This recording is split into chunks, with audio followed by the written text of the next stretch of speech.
Hello guys, hello. This is for Taurus. Taurus, welcome dito sa aking channel, Kapalaran 888 Taurus. Alamin natin ang eclipses message or ano ba yung emotion mo na mararamdaman this eclipses.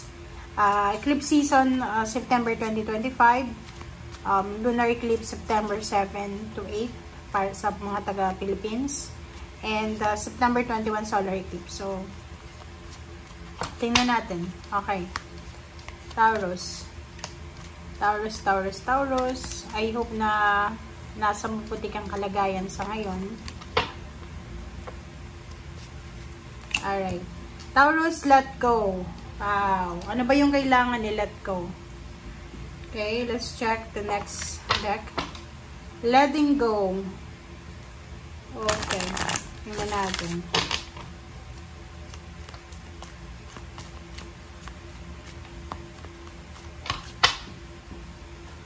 Ano bang let go? Drink more water. Okay. So, sinasabi ng Baral sa'yo dito, Taurus, na you need to let go. Emotions, energy, grudges, hatred, resentments, worries, fears, negativity, toxicity, drama. Ano ba ang meron ka dyan? Okay? Sitwasyon, love life, trabaho, kung ano man ang posibleng kailangan mong i-let go, you need to let go. Okay? So, kailangan na daw na let go, let God, let it flow. Drink more water. Kailangan mo daw uminom ng maraming tubig.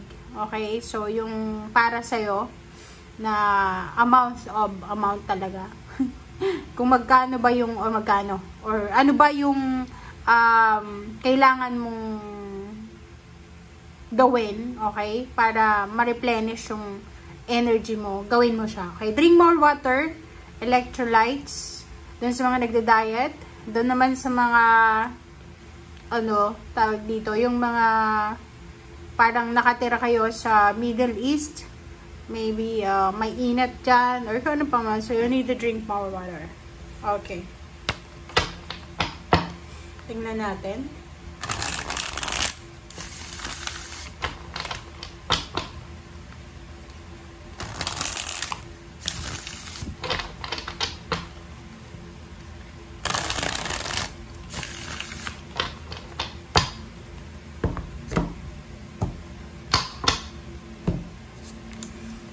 Okay, first card natin sa third deck ay Ten of Discs, Six of Cups, Hermit, and next is the Moon. Sa ilalim mo dito, Taurus, ay Queen of Wands and Prince of Wands. Okay. Taurus, congratulations sa'yo kasi alam mo yung iba na zodiac sign, ang message or ang dala ng eclipses ay puro emotion. Sa'yo iba, sa'yo parang pera, emotion, or lahat spiritual. Kasi kung makikita mo dito, this is far sign energy, diba? This is guidance. This is all about future, okay?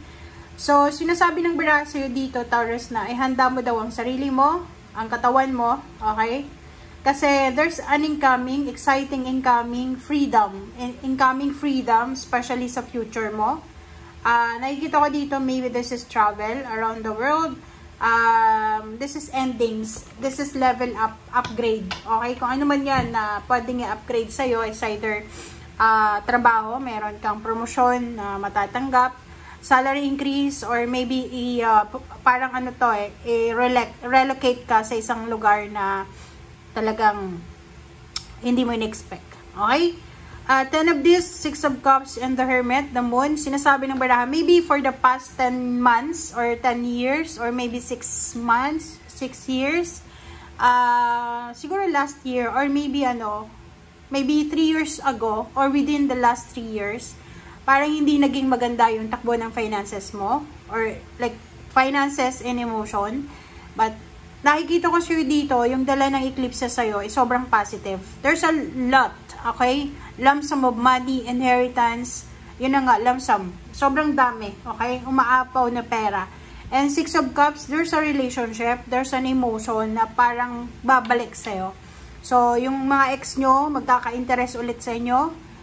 Yung mga niligawan nyo dati na nireject kayo, binasted kayo, ay pwedeng bumalik sa inyo. Kung babae ka naman, yung nagugustuhan mo dati na hindi ka pinapansin, pwedeng mapansin ka na ngayon. So, yung iba dyan sa inyo na parang akala nyo dati, walang gusto sa inyo yung taong to. Ngayon mararamdaman nyo, napapansin nyo na ako. And yung time of this is all about the job, the money. So, yung may mga pera, may mga financial flow kayo na maganda naman talaga yung flow ng Taurus, lalo na sa pera. Okay? But, dumating siguro sa oras or sa pagkakataon na yung iba sa inyo na wala ng trabaho, or may negosyo, medyo matumal yung negosyo, na hindi nakuha yung promotion. So, medyo hindi naging maganda yung finances. But now, sinasabi ng barahan na ibabalik sa'yo. Okay? Ibabalik sa'yo yung deserve mo na relationship, deserve mo na pangarap, fulfillment of dreams, wishes, katahimikan, peace and harmony. So, like dati, di ba, ang dami mong kinakatakutan, natatakot ka na sumubok, natatakot ka na gawin kung ano yung dapat gawin. But now, nakikita ko sa'yo na you are parang excited, confident ka. Yun, sobrang confident ka sa kung ano man ito na ginagawa mo sa ngayon. And at the same time, there's more sa future. Okay? Kung marami ka ng blessings sa ngayon, Taurus, handa mo sarili mo kasi mas marami pang blessings ang posibleng darating sa'yo sa future. Okay? Queen of Swords, Prince of Disc, and the Star. Diba? Three of Swords. Hangman. Marami daw na nahangi. It's either financial and choices. Wheel of Fortune. Diba? Parang ganun eh. Maraming pagkakataon. Like yung iba nakahanap ng trabaho, tapos hindi pa rin umasenso, parang ganun. And back to basic, back to the reality. And ikaw, ngayon sinasabi ng barahan, ngayon mo maiintindihan na talagang kung para sa'yo, para sa'yo. Kasi ngayon mo mararanasan yung mga blessings na hindi mo ini-expect. Okay? So, you will recover from any financial and emotional heartaches. Okay? And Queen of Swords, yung direksyon na tinatahak mo, okay, the journey, yung journey na tinatahak mo sa ngayon, ay siguradong sigurado na ito ay magiging mitya, or ano may tawag yun, mitya, hindi mitya, magiging dahilan, stepping stone, para matupad mo yung mga pangarap mo sa buhay. Okay? Ang marami kang pangarap, financial and emotional and financial, sobrang dami yung pangarap sa buhay.